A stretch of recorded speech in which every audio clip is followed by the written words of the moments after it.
Hey, it's Cabel McElderry, the Profitable Personal Trainer here. It's been the end of a crazy day, so we basically just kicked off the Fitness Business Accelerator program, which I'm sure many of you that are watching this are probably now part of that program, which has been the introduction to business coaching that Bedros and I do. And it's been great to meet a lot of new people from all over the world and learn a bit about your fitness businesses. And I'm really excited to see what happens with many of those people and anybody else actually that watches this video here in the next few months. So today I just wanted to recap on a couple of things that it seemed like I spent a lot of time talking about. And one is really to understand what great marketing is in terms of attracting new clients and growing your fitness business.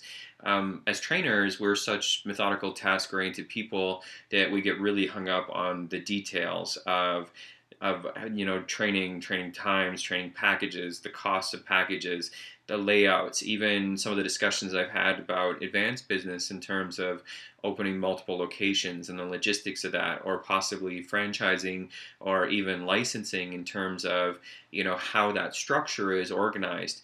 And ultimately, one of the reasons that I think fitness professionals really struggle to grow a great business is because we are so structure oriented, and our customers and when even us as consumers typically are not that structure oriented. So I just want to remind you to remember that when you are thinking about how to attract new clients and you're thinking about marketing campaigns, a lot of it has to do with attaching a great story. In today's world, everything is about instant gratification. Pretty much anything we could possibly want is available here at the touch of a keyboard, the click of a mouse, or just a phone call away. Pretty much everything is instantaneous.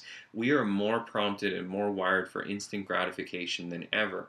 So as a consumer, it also allows us to be inspired or attached to ideas by that quick emotional connection. And really that's what marketing is about for us, is telling a great story, inspiring people, inflicting emotion, ultimately trying to get in touch with what I find painful or what I'm afraid of in an effort to help me make a decision for myself. That's what great marketing is. So I get a lot of questions about, what do you think of this idea? Or what do you think of that idea? Or what about this campaign? And one of the weirdest answers that maybe I give people is, I want you to stand in front of a mirror and I want you to tell yourself what you just told me. And I want you to be really critical and think, if I was a consumer, would I buy this? Would I be excited about it? Would I be interested in it? Would I be emotional about it? Because the truth is, a lot of times, because we're so detail oriented, if you really ask yourself, you start to realize that you've really laid out a lot of structure and details as to how the program works, why it's good for you, or ultimately just what it is. When what the consumer really wants to hear is, how is this going to make me better? How is this going to make me feel better about myself? Why does this work? Will it work for me? So make sure that you do that acid test of, hey, if as me as a consumer, would I accept this? Because if the answer is yes, then it's probably going to work. And if the answer is no, which it can often be, you already know your answer. It's not going to work. I don't know. I hope that's helpful. It's another tip from Profitable Personal Trainer. Check out my blog, profitablepersonaltrainer.com, or even my YouTube at youtube.com/MrFitnessMarketing. I'll talk to you soon.